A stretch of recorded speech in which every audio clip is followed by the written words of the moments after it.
When a disgraced executive is exiled to a stubborn Kentucky farmer's land, sparks and secrets ignite faster than summer lightning. But as corporations close in, so does a question: will love be enough to save it all? Before we get into the story, comment below where in the world you're watching from today. The morning sun beat down on Sweetbriar Farm as Clara May Sutton wiped sweat from her brow. At 37, her hands were calloused from years of hard work, her skin tanned from endless days in the Kentucky fields. The farm had been in her family for generations, and now it was hers alone to maintain, a responsibility that weighed on her shoulders like the summer heat. "Aunt Clara," called June, her 16-year-old niece, running across the yard. "There's a fancy car coming up the drive." Clara squinted down the dusty road. Sure enough, a sleek black town car was making its way toward the farmhouse, looking as out of place as a penguin in the desert. "Go finish your chores," Clara said, wiping her hands on her worn jeans. "I'll handle this." The car came to a stop and a tall man in his 60s stepped out. He wore an expensive suit despite the heat and carried himself with the confidence of someone used to being obeyed. "Ms. Sutton?" he asked, extending his hand. "Grant Blake. We spoke on the phone." Clara nodded, shaking his hand firmly. "I remember. You're the one who's paying me to babysit your grown son." Grant's smile tightened. "I prefer to think of it as an educational opportunity. Ethan needs to learn what real work looks like." "And what exactly did he do to deserve banishment to the countryside?" Clara asked, crossing her arms. "He embarrassed the company," Grant replied simply. "The video went viral. I assume you don't have much internet access out here." Clara raised an eyebrow. "We have internet, Mr. Blake. We're farmers, not cave people." Before Grant could respond, the car door opened again and out stepped Ethan Blake. At 39, he looked like a man who'd never missed a meal or lifted anything heavier than a briefcase. His crisp button-down shirt was already showing sweat marks, and he wore sunglasses that probably cost more than Clara's monthly feed bill. "This is it?" Ethan asked, looking around with barely concealed distaste. "This is where I'm supposed to stay?" Clara felt her jaw tighten. "Welcome to Sweetbriar Farm, Mr. Blake. I hope the accommodations meet your expectations." Ethan gave her a once-over, taking in her work boots, faded t-shirt, and messy ponytail. "And you are?" "Clara Sutton, the owner." His eyebrows shot up. "You own this place by yourself?" "Is that so hard to believe?" Clara asked coldly. Grant cleared his throat. "Ethan, Ms. Sutton has graciously agreed to let you stay here and work on her farm. You'll follow her instructions and learn what it means to earn an honest living." "For how long?" Ethan demanded. "Until I decide you've learned your lesson," Grant replied. He turned to Clara. "He'll have no access to his accounts, no car, and no phone, just the clothes in that bag." He nodded toward the leather duffel at Ethan's feet. Clara nodded. "The barn's got a cot set up. It's basic, but it's clean." "The barn?" Ethan sputtered. "You can't be serious." Grant checked his watch. "I have a board meeting in 3 hours. Ethan, this is your chance to prove you're more than just my son. That you actually deserve the Blake name." He turned to go, then paused. "Miss Sutton, call me if he gives you any trouble." Without another word, Grant got back into the car, and it drove away, leaving a cloud of dust and an uncomfortable silence. Ethan stared after the car, his face a mixture of anger and disbelief. "He can't do this to me." "Looks like he just did," Clara remarked. She gestured toward the barn. "You can get settled. Dinner's at 6. We start work at 5 tomorrow morning." 5 in the morning? Ethan looked horrified. "There must be some mistake." "No mistake. Cows don't milk themselves, and they don't care about your beauty sleep." Clara started walking toward the house, then turned back. "Oh, and the barn doesn't have air conditioning. Welcome to real life, Mr. Blake." That evening, Clara sat at the kitchen table with June, watching as Ethan picked at the simple meal of meatloaf and potatoes. "Is there any almond milk?" he asked, looking at the regular milk on the table. June snorted, and Clara gave her a warning look before turning to Ethan. "We have cow's milk. From actual cows. That you'll be helping to milk. Tomorrow." Ethan sighed and pushed his plate away. "Look, I appreciate the hospitality, but this is ridiculous. I'm the COO of Blake Industries. I have meetings to attend, deals to close." "Not anymore," Clara said, taking a bite of meatloaf. "Now you're just a farmhand who hasn't earned his keep yet." My father will come to his senses, Ethan insisted. This is just a power play. Well, until then, Clara said, standing and gathering the plates, you're stuck here with us simple country folk. June giggled and Ethan glared at her. What's so funny? He demanded. You, June replied. You look like someone who just realized his credit card doesn't work here. Clara hid her smile. June, that's enough. Go finish your homework. As June left, Clara turned to Ethan. Get some sleep. Tomorrow's going to be a long day for you. True to her word, Clara banged on the barn door at 4:45 the next morning. Ethan emerged looking disheveled and miserable. His designer clothes traded for what appeared to be his idea of work clothes, still too expensive and completely impractical. First lesson, Clara said, handing him a pair of rubber boots. Those fancy loafers won't last a day here. By mid-morning, Ethan was a disaster. He'd spilled milk, gotten cow manure on his pants, and nearly been kicked twice. His hands were already showing blisters, and his face was red from exertion. How do you do this every day? He gasped, leaning against a fence post. Clara, who hadn't even broken a sweat, shrugged. Same way anyone does anything worth doing, one day at a time. But why? Ethan asked. There are easier ways to make a living. Some things aren't about easy, Clara replied. This land has been in my family for 4 generations. It means something. Ethan looked around at the rolling hills and fields stretched out before them. But you could sell it, make a fortune. In this market, Clara's eyes flashed. Not everything has a price tag, Mr. Blake. Some things have value that can't be calculated on a spreadsheet. The next few days followed a similar pattern. Ethan struggled with the most basic tasks, complained constantly, and collapsed exhausted each night. But Clara noticed something changing. He started asking questions rather than making statements. He watched how she fixed a fence and then tried to mimic her technique. He stopped checking his reflection in every reflective surface. One week in, Clara found him in the barn after dinner, trying to bandage his blistered hands. Here, she said, taking the first aid kit from him. You're making a mess of it. She took his hand in hers, surprised by how soft it still was despite the blisters and cuts. She applied ointment gently, then wrapped his palm in gauze. Why are you helping me?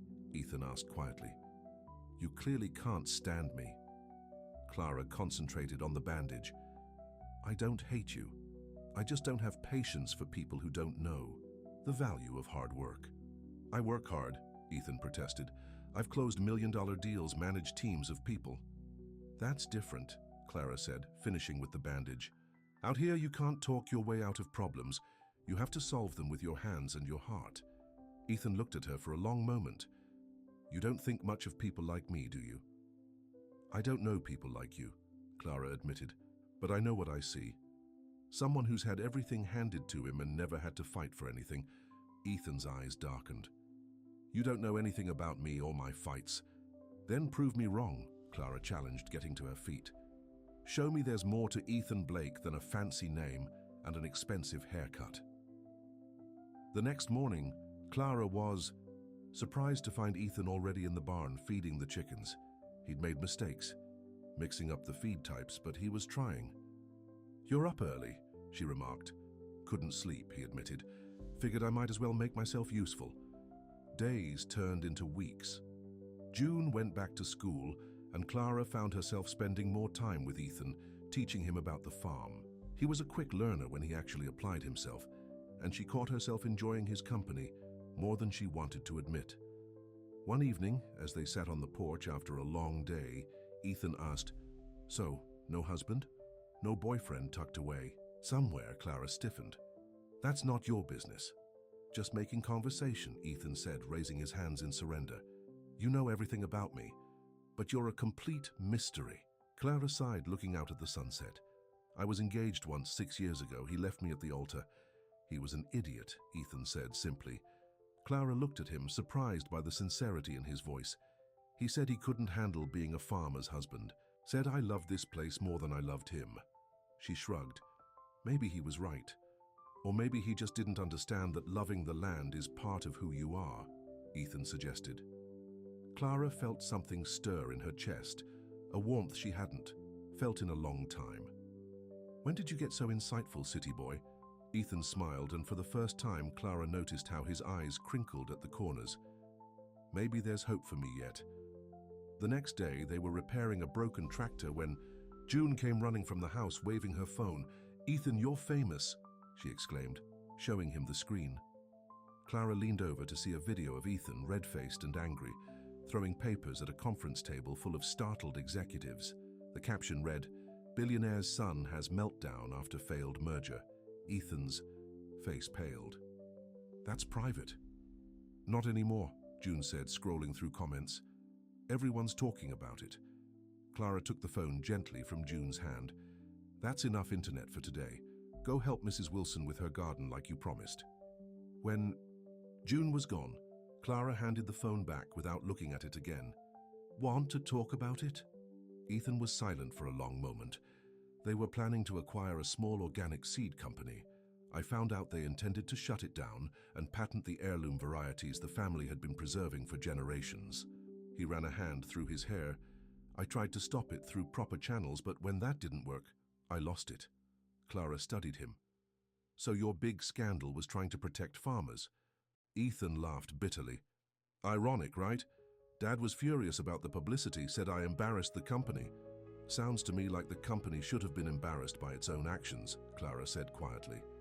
Their eyes met, and something shifted between them. For the first time, Clara saw Ethan not as a spoiled rich boy, but as a man trying to do the right thing, however clumsily. That night, a fierce storm hit the farm. Rain lashed against the windows, and wind howled around the barn. Clara couldn't sleep, worried about the animals and, though she wouldn't admit it, about Ethan in the drafty barn. She pulled on her raincoat and boots and was heading out the door when it burst open. Ethan stood there, drenched and panicked. The key. "Creek's flooding," he gasped. "The barn's already got water coming in, and the new calves—" Clara didn't wait to hear more. Together they ran through the downpour to the lower barn where the youngest animals were kept. Water was already ankle deep, and the calves were crying in fear. "We need to get them to higher ground," Clara shouted over the storm. Side by side, they worked in the darkness, guiding frightened animals to safety. When the last calf was secure, Clara turned to thank Ethan, but found him already moving bales of hay to block the water's path. By dawn, the storm had passed. They were both exhausted, soaked and covered in mud, but the animals were safe and the damage was manageable. "Thank you," Clara said sincerely. "I couldn't have done this alone." Ethan, his designer clothes long forgotten under layers of dirt, smiled tiredly. "That's what neighbors are for, right?" Clara felt something inside her soften. Perhaps there was more to Ethan Blake than she'd first thought. Much more. The morning after the storm, Clara woke to the sound of hammering. She peered out her bedroom window and saw Ethan, already hard at work repairing the fence that had been damaged by the flood. "Well, I'll be," she murmured to herself, watching as he confidently wielded tools that would have baffled him just weeks ago. When she walked outside with 2 mugs of coffee, Ethan looked up and smiled. His face was tanned now, his hands rough and calloused like hers. The expensive clothes had been replaced by worn jeans and flannel shirts. Even his posture had changed, more relaxed, more grounded. "Morning," he called. "Thought I'd get an early start. That storm did a number on the south fence." Clara handed him a mug. "Thanks for this. I didn't expect me to be useful," Ethan teased, taking a sip of coffee. "Didn't expect you to care," Clara corrected, leaning against the fence post beside him. "Neither did I," Ethan admitted, "but I do. This place has a way of getting under your skin." "That it does," Clara agreed, looking out across the fields bathed in morning light. "Sweetbriar has a way of making you forget there's a world beyond these hills." "Not a bad world to be stuck in," Ethan said softly, his eyes on Clara. She felt her cheeks warm under his gaze and quickly changed the subject. "June has a parent-teacher conference today. I need to be there at 3. "I can handle things here," Ethan offered. "The feed delivery's coming, right? I'll take care of it." Clara nodded, surprised and touched by his offer. "Are you sure? It's a lot to manage alone." "I think I can figure it out," Ethan said with a confidence that wasn't there when he first arrived. "After all, I had a good teacher." That afternoon, As Clara sat in the small classroom, listening to June's teacher praise her niece's writing abilities, her mind kept drifting back to Ethan. She hadn't trusted a man to handle her farm since Frank had left her at the altar 6 years ago. Frank had always complained about farm work, always had an excuse why he couldn't help. But Ethan, who had every reason to balk at manual labor, was stepping up without being asked. "Aunt." "Clara, did you hear what Mrs. Davis said?" June nudged her, breaking her thoughts. "I'm sorry," Clara said, embarrassed. "My mind was back at the farm." "I was saying June has a real talent for writing," Mrs. Davis repeated. "She should consider applying to college writing programs when the time comes." Clara's stomach tightened. College meant money, money that Sweetbriar Farm didn't have to spare. "We'll certainly keep that in mind," she said carefully. When she and June returned to the farm, they found Ethan in the kitchen, attempting to cook dinner. The counters were a mess, but the smell was surprisingly good. "What's all this?" Clara asked, setting down her purse. "I thought I'd try my hand at cooking," Ethan explained, stirring something in a pot. "Don't get too excited, it's just spaghetti." "Smells amazing," June declared, peering into the pot. "Did the feed delivery come?" "All stacked and stored," Ethan confirmed. "And I fixed the water pump that's been giving you trouble, Clara." Clara blinked in surprise. "How did you know how to do that?" Ethan shrugged. "YouTube tutorial. The barn has surprisingly good Wi-Fi." They ate dinner together, and Clara found herself laughing more than she had in years. Ethan told stories about his boarding school days, and June shared gossip from her high school. For the first time since her sister died 3 years ago, leaving June in her care, the farmhouse felt like a home rather than just a place they lived. After June went upstairs to finish homework, Clara helped Ethan clean the kitchen. "Thank you," she said quietly. "Not just for dinner, but for everything today." "It was nothing," Ethan said, drying a plate. "It wasn't nothing to me," Clara insisted. "This farm, it's everything I have. Trusting someone else with it, even for an afternoon, that's not easy for me." Ethan set down the dish towel and turned to face her.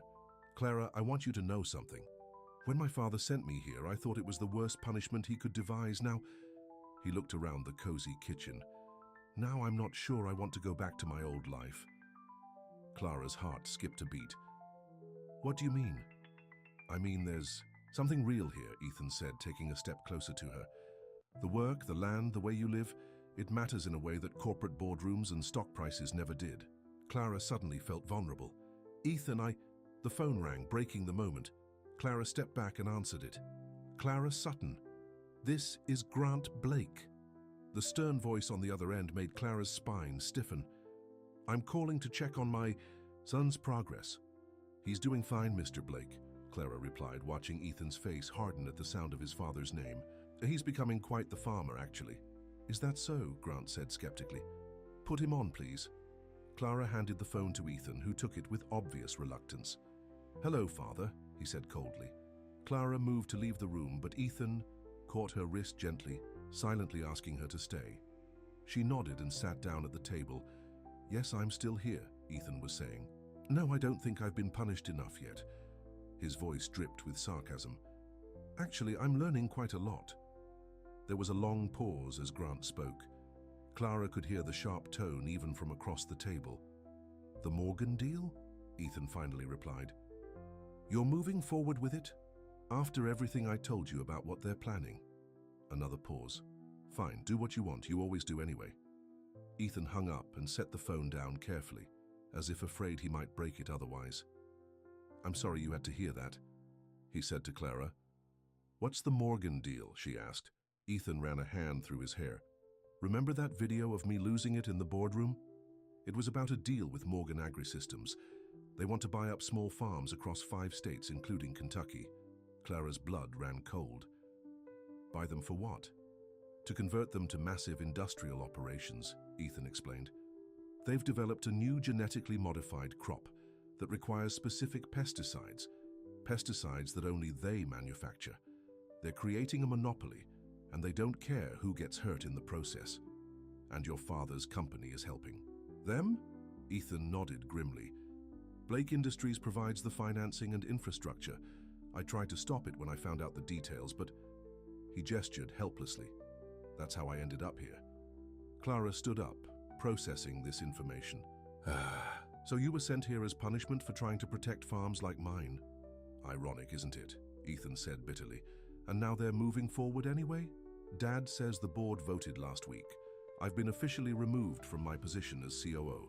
Clara reached out and touched his arm. I'm sorry, Ethan. He shook his head. Don't be. Maybe it's for the best. I don't think I can go back to being part of that world, not after being here, seeing what real work looks like, what it means to actually create something worthwhile. The next morning, Clara found Ethan sitting on the porch steps, watching the sunrise. She sat beside him, close enough that their shoulders touched. I've been thinking about what you said, she began. About the Morgan deal. Ethan glanced at her. What about it? Sweetbriar might be just one farm, but we're part of a community. If Morgan Agri-Systems is trying to buy up land around here, we need to warn people. You'd do that? Go up against a corporation like Morgan? Clara straightened her shoulders. This land has been in my family for generations. I'm not about to let some city suits take it without a fight. Ethan's face broke into a smile. There's the fighter I knew was in there. He seemed to hesitate, then added, I want to help, if you'll let me. Over the next few weeks, Ethan and Clara worked together, visiting neighboring farms, attending community meetings, and explaining the dangers of the Morgan deal. Ethan used his business knowledge to break down the complicated contracts Morgan was offering, showing farmers the hidden clauses that would eventually cost them their land. As they worked side by side, something changed between them. The barriers Clara had built around her heart began to crumble. She found herself watching Ethan when he wasn't looking, the way he patiently explained financial terms to elderly farmers, how he'd roll up his sleeves and help unload hay bales. Without being asked, the gentle way he listened to June's problems. One evening, after a particularly heated town meeting, where several farmers had pledged to refuse Morgan's offers, Clara and Ethan walked back to the truck together. You were amazing in there, Clara said, bumping his shoulder playfully. I never thought I'd see the day when Hank Wilson would turn down money for his Northfield. Ethan grinned. I just spoke the truth. You were the one who got everyone to show up in the first place. As they drove home along the country roads, the truck's headlights cutting through the darkness, Clara felt a sense of peace she hadn't experienced in years. She glanced over at Ethan, his profile illuminated by the dashboard lights, and realized with a start that she was falling for him. The thought terrified her. Ethan wasn't staying forever. Eventually, he'd go back to his world of skyscrapers and boardrooms. Men like him didn't end up with women like her. When they pulled up to the farmhouse, the porch light was on and June was waiting for them. How'd it go? She asked eagerly. We won the first round, Ethan told her, jumping down from the truck. Your aunt was magnificent. June looked between them, a knowing smile on her face. You two make a good team. Later that night, after June had gone to bed, Clara found Ethan sitting at the kitchen table, looking at his laptop for the first time since he'd arrived. What are you doing? She asked, pouring herself a glass of water. Research, he replied. I'm looking into organic certification. Processes. If more farms in the area were certified organic, they'd be worth more to local co-ops than to Morgan. Clara sat across from him. You really care about this, don't you? Ethan looked up, his eyes serious. I care about this community. I care about what happens to Sweetbriar. He paused. I care about you, Clara. The words hung in the air between them. Clara felt her heart racing but couldn't find the words to respond. I know this probably sounds crazy, Ethan continued when she didn't speak. A few months ago, I was a corporate executive who couldn't tell wheat from barley. But being here, working alongside you, it's changed me. Or maybe it just showed me who I really am under all the Blake Industries polish. Clara swallowed hard. Ethan, The sound of a car coming up the drive interrupted her. They both went to the window and saw headlights approaching, unusual for this time of night. Are you expecting someone? Ethan asked. Clara shook her head. Not at this hour. They stepped onto the porch as a sleek black car, much like the one that had brought Ethan months ago, pulled up in front of the house. Clara felt Ethan tense beside her as the back door opened and Grant Blake stepped out. Father. Ethan said coldly. "This is unexpected." Grant straightened his tie. "Ethan, you're looking rustic." "What are you doing here?" Ethan demanded. "It's time to come home, son," Grant announced. "Your little vacation is over." Clara felt her stomach drop. She'd known this day would come, but she wasn't prepared for how much it would hurt. "I'm not interested," Ethan replied, his voice firm. Grant's eyebrows shot up. "Don't be ridiculous. The Morgan deal is moving forward. The board wants you back for the final negotiations. They think your outburst was just passionate business acumen." "The deal I tried to stop," Ethan laughed bitterly. "Why would I help finalize it?" "Because you're a Blake," Grant snapped. "And Blakes don't hide on farms playing cowboy when there's real work to be done." Clara flinched at his words. Ethan took a step forward, placing himself slightly in front of her. "This is real work, Father. More real than anything I ever did at Blake Industries." Grant's gaze shifted to Clara, taking in her worn jeans and flannel shirt with obvious disdain. "I see, so this is about her. Some country romance to rebel against me?" "Don't talk about her like that," Ethan warned, his voice dropping dangerously. "Ethan," Clara murmured, touching his arm. "It's okay." Grant looked between them, understanding dawning on his face. "Oh, this is rich. My son, the heir to Blake Industries, falling for a, what do you call yourself, a farmer?" "I'm giving you one chance to apologize to Clara," Ethan said quietly. Instead, Grant turned to Clara. "How much?" Clara blinked. "Excuse me? How much to end whatever this is?" Grant gestured between her and Ethan. "Name your price, everyone has one." Before Clara could respond, Ethan stepped forward. "That's enough. Get back in your car and leave." "Don't be naive, Ethan," Grant said dismissively. "Women like her see men like you as a meal ticket. She's probably been planning how to get her hands on your money since the day you arrived." Clara felt as if she'd been slapped. "Mr. Blake, I think you should go." Grant ignored her, focusing on his son. "The car will be back tomorrow morning. Be ready to leave." He turned and walked back to the car without another word. As the taillights disappeared down the driveway, Clara wrapped her arms around herself, suddenly cold despite the warm night. "Clara, I'm so sorry," Ethan said, turning to her. "What he said? It's fine," she cut him off, her voice tight. "He's your father. You should go with him tomorrow." Ethan looked stunned. "What? No, I'm not going anywhere." "Yes, you are," Clara insisted, fighting back tears. "This was always temporary, Ethan. You were always going to go back to your real life." "This is my real life now," Ethan argued, reaching for her hands. "Here, with you and June, the farm." Clara pulled away. "Don't. Please don't make promises you can't keep. You're Ethan Blake. Your world isn't here." With that, she turned and walked into the house, closing the door behind her before he could see her cry. The next morning, Clara woke at her usual early hour. She'd barely slept, her mind racing with thoughts of Ethan and his father's cruel words. Part of her hoped Ethan had already left, making a clean break that would hurt less than a drawn-out goodbye. Another part desperately wanted him to stay. She dressed quickly and headed downstairs. To her surprise, June was already in the kitchen making coffee. "You're up early," Clara remarked, trying to sound normal. June gave her a knowing look. "Ethan's still here. He's in the barn." Clara's heart jumped.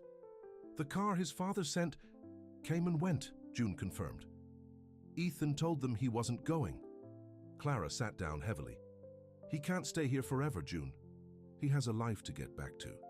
"Maybe this is the life he wants now," June suggested, setting a mug of coffee in front of her aunt. "Did you ever think of that?" Before Clara could answer, the back door opened and Ethan walked in. He looked tired, as if he hadn't slept either, but determined. "Morning," he said quietly, his eyes finding Clara's. June looked between them and grabbed her backpack. "I'm heading to school early. Study group." She kissed Clara's cheek and hurried out, giving them privacy.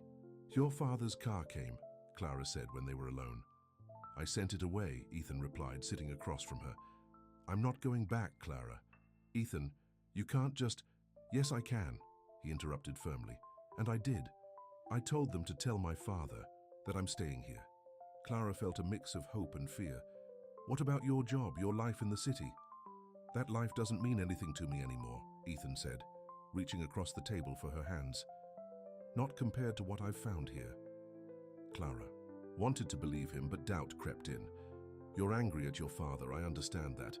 But making life decisions based on spite. This isn't about him, Ethan insisted. It's about me, about who I want to be. The past few months here have been the most real, the most meaningful of my life. He squeezed her hands. And a lot of that is because of you, Clara. Clara looked down at their intertwined fingers. I'm scared, Ethan. Scared that one day you'll wake up and regret giving up everything for this farm. For me, I'm not giving up anything that matters, Ethan said, softly. I'm gaining everything that does. Clara felt tears welling in her eyes. You can't know that for sure. Yes, I can, he said with such conviction that Clara finally met his gaze.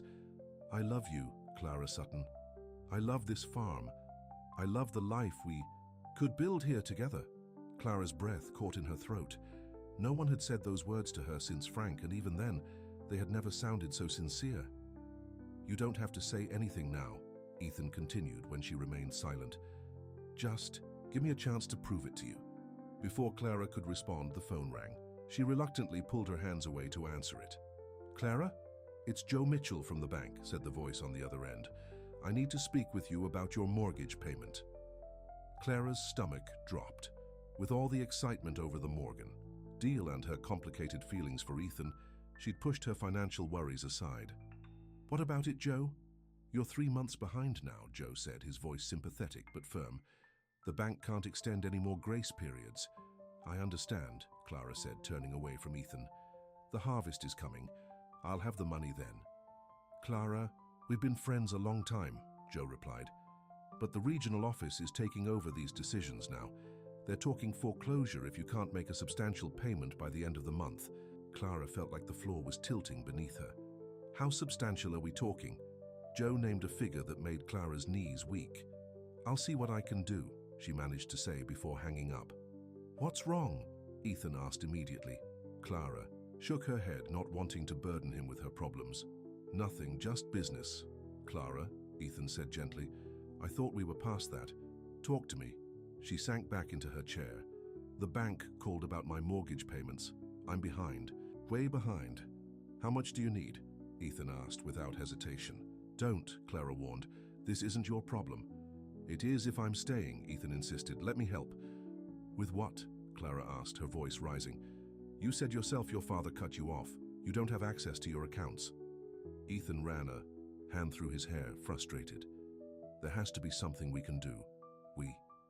Clara stood up, pacing the small kitchen. Ethan, this is exactly what I was afraid of. This is my farm, my problem. I can't have you swooping in like some white knight. I'm not trying to be a white knight, Ethan argued. I'm trying to be a partner. The word hung between them. Partner.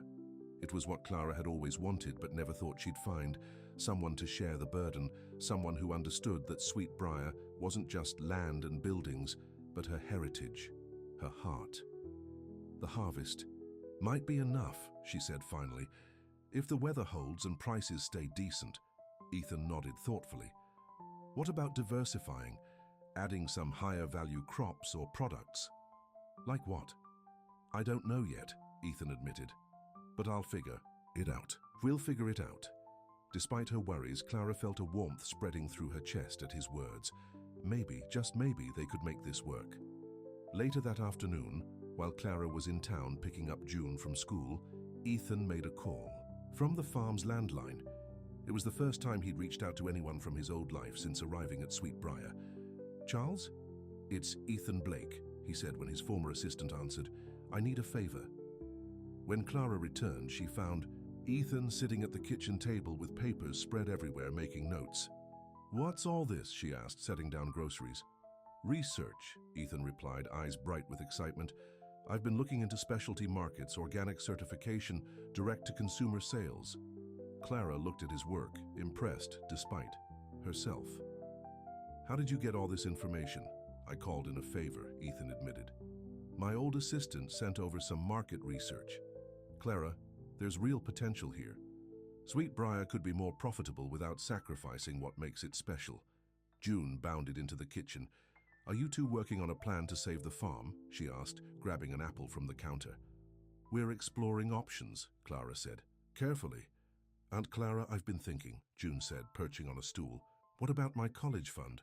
We could use that for the mortgage." Clara shook her head firmly. "Absolutely not. Your mother set that money aside for your education. It's not an option." "But the farm is my responsibility," Clara interrupted, "not yours. Your job is to focus on school and get into a good college." "Speaking of college," Ethan interjected, "I was talking to June earlier about writing programs. Did you know there are scholarship opportunities specifically for rural students interested in agriculture and communications?" Clara looked between them, surprised. "You two discussed this?" June nodded eagerly. "Ethan helped me find some scholarship applications online. He says with my grades and essays about growing up on a farm, I have a real shot." Clara felt a rush of gratitude. While she'd been focused on immediate problems, Ethan had been looking toward June's future. "Thank you," she said softly to Ethan. When June went upstairs to do homework, he shrugged. "She's a smart kid.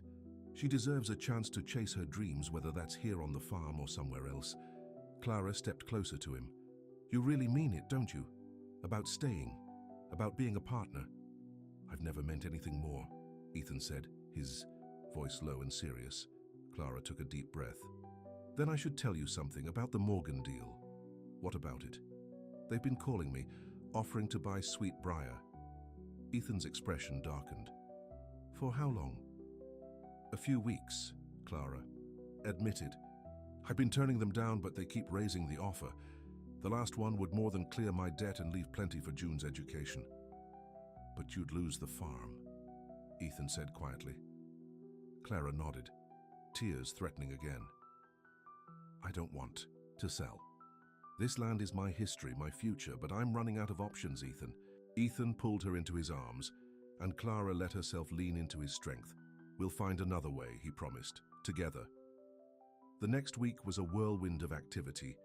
Ethan and Clara worked from sunrise to sunset, not just on regular farm chores, but on implementing some of Ethan's ideas.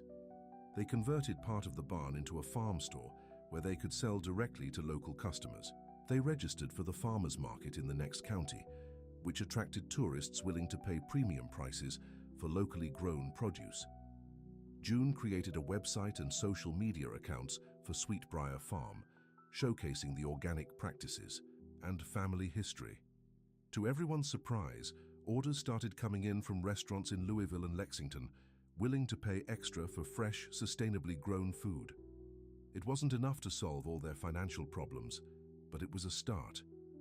Clara began to hope that maybe, just maybe, they could save Sweetbriar without sacrificing its soul.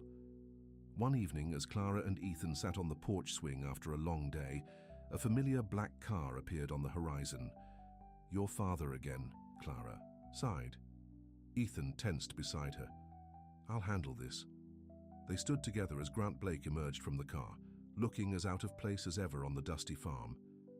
"Ethan," he greeted coldly. "I see you're still playing farmer."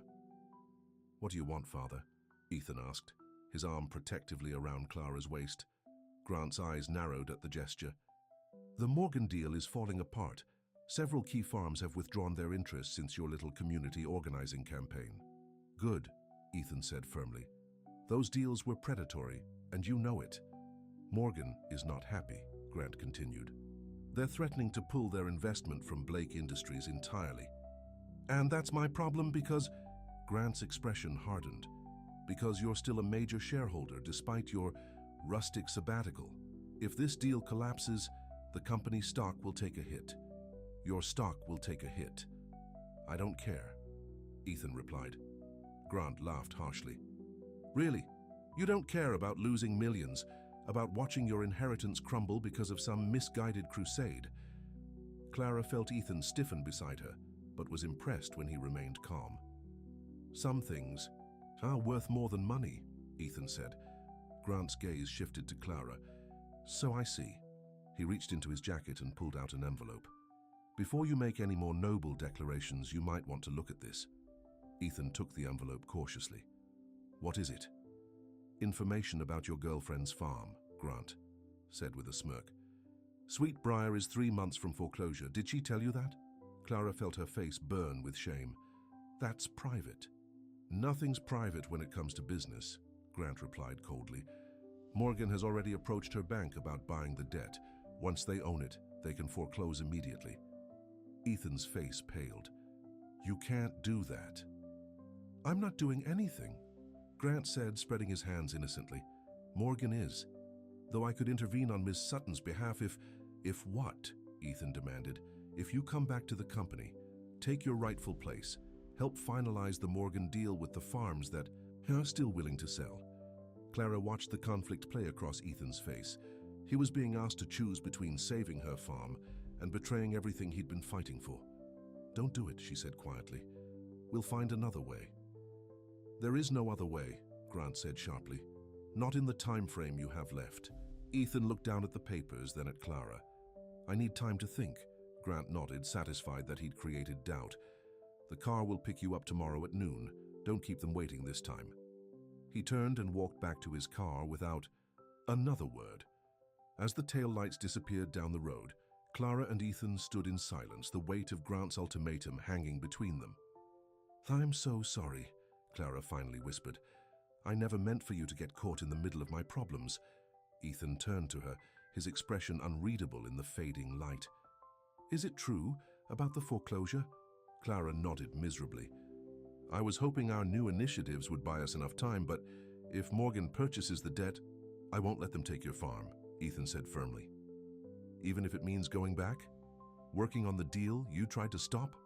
Ethan ran a hand through his hair, frustration evident in every line of his body. I don't know what to do, Clara."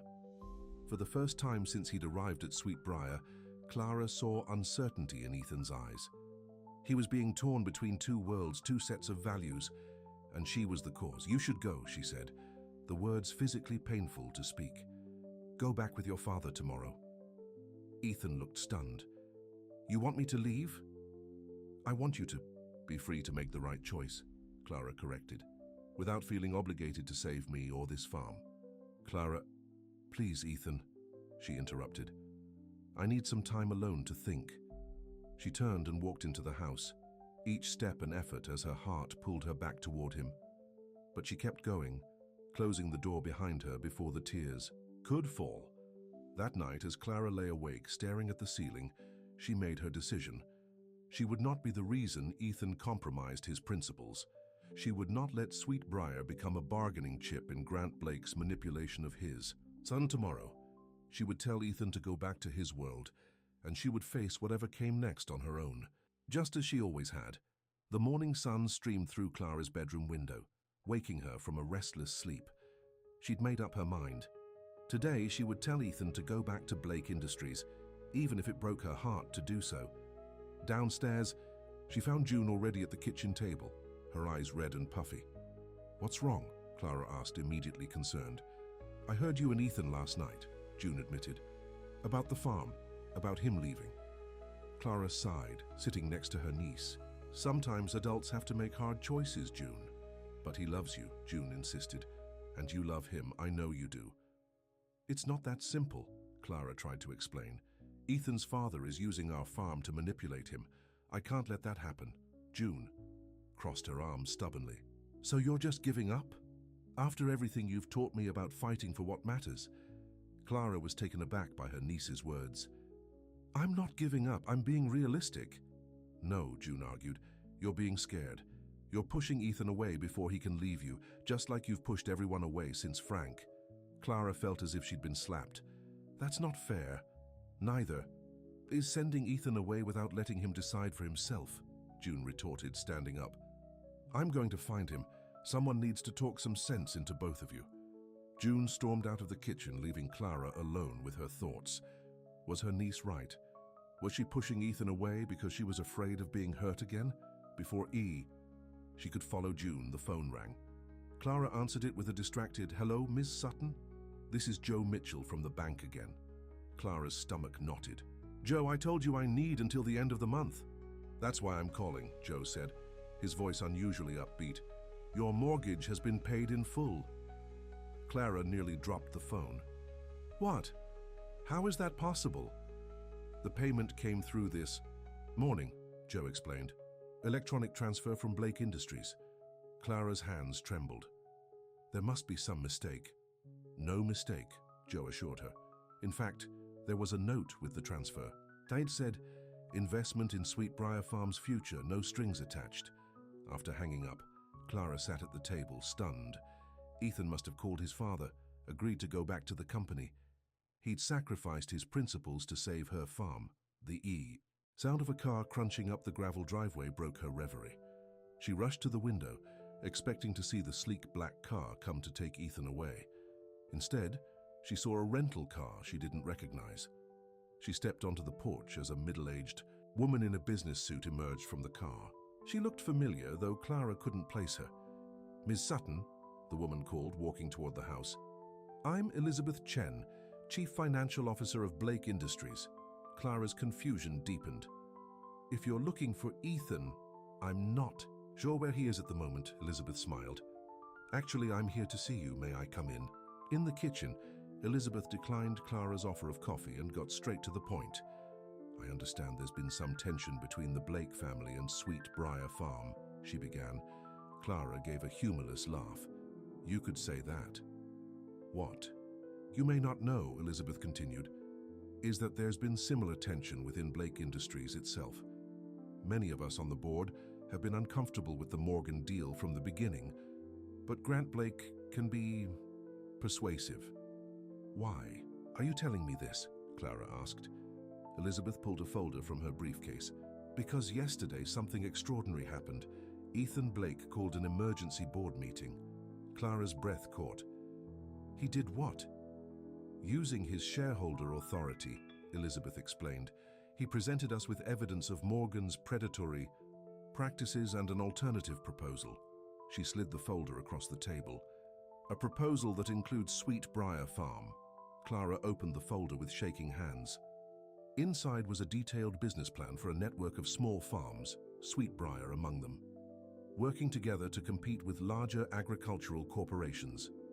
Blake Industries would provide financing and infrastructure, but each farm would maintain its independence. "This is what Ethan has been working on," Clara realized aloud. "All those nights on his laptop?" Elizabeth nodded. "He's been quite busy behind the scenes. The plan is brilliant, actually. It allows Blake Industries to enter the agricultural market ethically, supporting small farmers rather than driving them out." "And the board approved this?" Clara asked skeptically. "We did," Elizabeth confirmed, over Grant's objections. Clara could hardly believe what she was hearing. "So the money that paid off my mortgage came from Blake Industries as a good faith investment in our new partner," Elizabeth finished for her. "No strings attached," as the note said.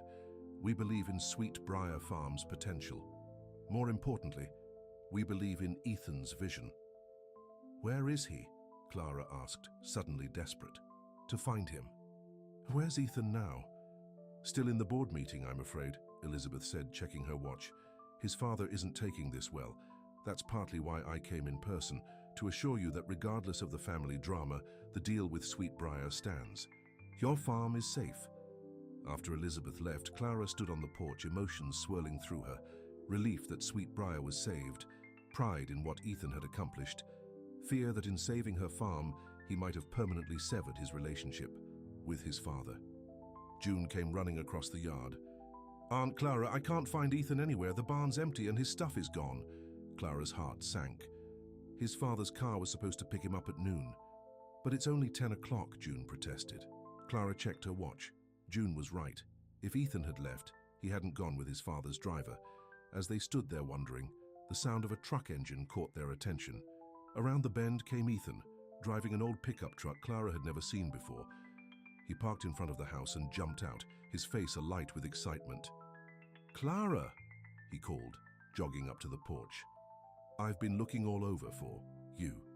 "Where were you?" she demanded, emotions making her voice sharper than intended. "And whose truck is that?" "It's ours," Ethan said proudly. "I bought it from Stan Wilson. Sweetbriar Farm needs a reliable truck, and that rust bucket you've been driving was one pothole away from falling apart." Clara stared at him. Elizabeth Chen was just here. She told me what you did with the board. Ethan's smile faltered. I was going to surprise you. By going behind my back, Clara challenged. By making decisions about my farm without me. Our farm, Ethan corrected gently. At least, I hope it will be. He took a deep breath. I love you, Clara Sutton. I love June. I love this land. I want us to be a family. June squealed and clapped her hands, but Clara wasn't ready to give in so easily. What about your father? What about Blake Industries? Ethan's expression grew serious. My father will either accept my choices or he won't. That's up to him. As for the company, I'm staying on as head of the new Agricultural Partnership Division, but I'll be working remotely, from here. Clara couldn't quite believe what she was hearing. You really think you can run a corporate division from a farm in rural Kentucky? I know I can, Ethan said confidently, and I'll have the best partner in the business. He reached for her hands. If she'll have me. Clara looked into his eyes and saw no doubt, no hesitation. What if I say no? Then I'll buy the Wilson place. Down the road and wait until you change your mind, Ethan replied without missing a beat. I'm not going anywhere, Clara, not anymore. June rolled her eyes. Oh, for goodness sake, Aunt Clara, just say yes already. Clara couldn't help but laugh. Is that a formal proposal, Ethan Blake? Not yet, Ethan admitted, pulling her close. But it will be. Soon. I just wanted to make sure Sweetbriar was safe first. Clara felt the last of her reserves crumbling. This man had fought for her farm, had stood up to his father, had found a way to bridge their two worlds that compromised neither. I love you, she whispered, finally allowing herself to say the words. Ethan's smile could have lit up the night sky. I was hoping you'd say that. As they sealed their declaration with a kiss, June cheered from the porch. 3 months later, Sweetbriar Farm was transformed. The old barn had been renovated into a community space where local farmers could meet and coordinate their efforts. In the new partnership with Blake Industries, the farm store was thriving, with customers coming from as far as Louisville to buy their organic produce. Clara stood in the newly planted apple orchard, watching as Ethan showed June how to prune the young trees. The past few months hadn't been without challenges. Grant Blake had tried repeatedly to undermine his son's new division, but with the board's support and the early success of the agricultural partnership, even he had to admit that Ethan might have been onto something. As Clara walked toward her, family, and yes, that's what they were now. She marveled at how much had changed since that day Ethan had arrived in his fancy clothes, asking for almond milk. Deep thoughts? Ethan asked, meeting her halfway through the orchard. Just thinking about how different things are now, Clara replied, slipping her hand into his. Good different? He asked, a hint of vulnerability in his eyes. Clara nodded. The best kind. Ethan glanced back toward June, who was climbing one of the apple trees despite their warnings not to. I have something to ask you, he said quietly. Something I've been waiting for the right moment to say. Clara's heart skipped a beat as Ethan reached into his pocket and pulled out a worn leather box. Inside was a simple gold band. This was my grandmother's, he explained. My grandfather gave it to her when they were just starting out. They didn't have much then. No empire, no legacy, just each other. Clara felt tears welling in her eyes as Ethan dropped to one knee in the soft orchard soil, his expensive jeans, a remnant of his former life, getting dirty without a moment's hesitation. Clara Sutton, you showed me what really matters in this world. You taught me that true wealth isn't measured in dollars, but in love, in hard work, in being true to yourself. He held up the ring. I don't want to build an empire. I want to build a life with you. If you'll have me. Clara could barely speak through her tears. Yes, she managed. Yes, I'll have you, Ethan Blake. As he slipped the ring onto her finger, June came running over. Did she say yes? Did she finally say yes? Ethan laughed, standing and pulling both Clara and June into a hug. She said yes. We're going to be a family. We already are, June declared confidently. That evening, as they sat on the porch swing watching the sunset, Clara rested her head on Ethan's shoulder. Do you ever miss it? She asked. Your old life? Ethan didn't hesitate. Not for a second. Not even the corner office? The important meetings? Ethan looked out over the fields of Sweetbriar Farm, their farm, and shook his head. Nothing. I did there was as important as what we're doing here. A car appeared on the horizon, and Clara felt Ethan tense beside her. As it drew closer, they recognized Grant Blake's town car. What is he doing here? Clara wondered aloud. The car stopped, and Grant emerged, looking older and more tired than the last time they'd seen him. "Dad," Ethan said stiffly, standing.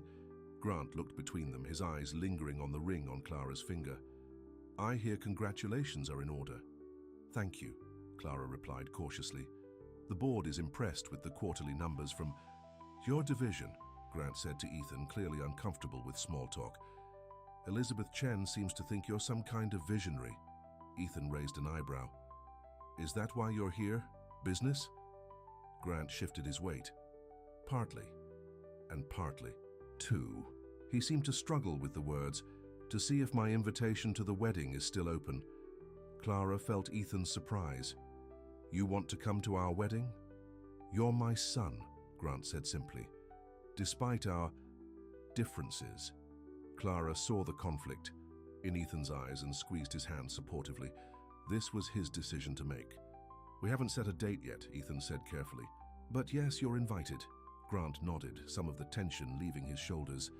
"Thank you." He looked around at the farm. "You've done good work here, both of you. I may not understand the appeal, but I can respect the results." Coming from Grant Blake, it was practically a glowing endorsement. After his father left, Ethan pulled Clara close. "Are you okay with him coming to the wedding?" Clara smiled up at him. "He's your father, and family is important. That's what Sweetbriar has always been about." Ethan kissed her softly. "Have I told you today how much I love you?" "You might have mentioned it," Clara teased, "but I don't mind hearing it again." As the last rays of sunlight bathed the farm in golden light, Clara thought about the unlikely journey that had brought them here. A spoiled heir and a stubborn farmer, both too proud and too wounded to see what was right in front of them. But love, like the land, had a way of breaking through even the hardest defenses. And now, against all odds, they had found their way. Home together. June called from the house. "Are you two coming in, or are you going to sit out there making googly eyes at each other all night?" Ethan laughed, helping Clara to her feet. "We're coming." Hand in hand, they walked toward the farmhouse, where warm light spilled from the windows and the promise of tomorrow waited inside. Sweetbriar Farm had always been Clara's anchor, her history, her heart. Now with Ethan and June, it was something even more precious. It was their future.